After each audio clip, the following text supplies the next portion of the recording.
গোটা বিশ্ব যেখানে যাওয়ার চেষ্টা করছে সেই জায়গাটা হলো চাঁদ। আমেরিকা, রাশিয়া, চীন এবং এখন ভারত একের পর এক বিভিন্ন দেশ চাঁদে পাড়ি দিতে চায়। কিন্তু আপনারা কি কখনো ভেবে দেখেছেন যে চাঁদের অভ্যন্তরটা ঠিক কেমন? চাঁদে মাটি আছে নাকি পাথর আছে, সমুদ্র আছে নাকি নদী আছে, পাহাড় আছে নাকি বালুকাময় মাঠ আছে, জল আছে নাকি বরফ আছে? বন্ধুরা, এই সব কিছু জানার জন্য ভিডিওটা শেষ পর্যন্ত অবশ্যই দেখুন। তাহলে চলুন চন্দ্রপৃষ্ঠে যাওয়ার জন্য এই যাত্রাটা শুরু করা যাক। পৃথিবী থেকে চাঁদের দূরত্ব 3,84,000 কিলোমিটার। পৃথিবী থেকে আমেরিকা সবথেকে কম সময়ে মাত্র 4 দিনে চাঁদে পৌঁছেছিল। আমরা যদি আমেরিকান স্পেসক্রাফটে চেপে চাঁদে যাই তাহলে আমাদের পৌঁছাতে সেখানে 4 দিন সময় লাগবে। 4 দিন পর আমরা চাঁদের মাটিতে থাকব। চাঁদের পৃষ্ঠে নামার পর সবার প্রথমে আমরা যেটা দেখতে পাবো সেটা হলো চাঁদের মাটি। আপনারা দেখতে পাবেন যে চাঁদের মাটি অনেক উঁচু নিচু। চাঁদের চারিদিকে আপনারা বড় বড় গর্ত দেখতে পাবেন। আপনারা যখন চাঁদের মাটিতে দাঁড়িয়ে উপরের দিকে তাকাবেন তখন আপনারা আমাদের প্রিয় গ্রহ পৃথিবীকে দেখতে পাবেন, যেখানে আপনারা পৃথিবীকে তার অক্ষে আবর্তন করতে দেখবেন।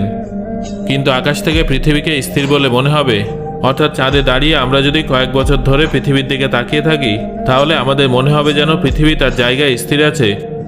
চাঁদের মাধ্যাকর্ষণ পৃথিবীর তুলনায় 6 গুণ কম, অর্থাৎ চাঁদের মাটিতে যাওয়ার পর আমাদের ওজন 6 গুণ কমে যাবে।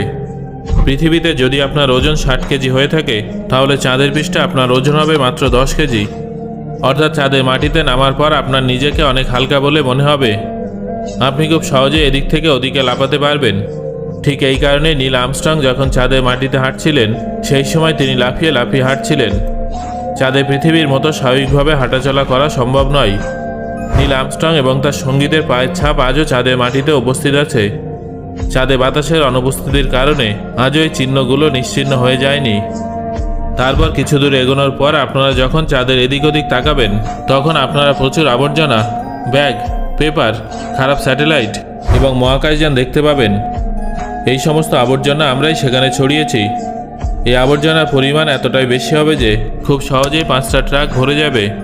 চাঁদে আবর্জনা, ব্যাগ, কাগজ মহাকাশ যাত্রীরাই ফেলেছিলেন, যেখানে তাদের মলমূত্র এবং বমি আছে। এবার ধরুন আপনি চাঁদের মাটিতে দাঁড়িয়ে আছেন। সেই সময় আকাশ থেকে হঠাৎ কোনো কিছু আপনার দিকে ধেয়ে এসে আপনার মৃত্যুর কারণ হতে পারে। হ্যাঁ বন্ধুরা, আকাশ থেকে মৃত্যুর ফাঁদ আসতে পারে। চাঁদের মাধ্যাকর্ষণ কম হওয়ার কারণে চাঁদে কোনো বায়ুমণ্ডল উপস্থিত নেই। বায়ুমণ্ডলের অনুপস্থিতির কারণে সেখানে উপস্থিত মহাকাশচারীদের উপরে ক্রমাগত উল্কাপিণ্ডের মতো বিপদের আশঙ্কা বজায় থাকে। ধরুন আপনি চাঁদে দাঁড়িয়ে আছেন, এমন সময় হঠাৎ করে একটা বড় উল্কাপিণ্ড এসে আপনার উপরে আছড়ে পড়ল এবং আপনার মৃত্যু হলো।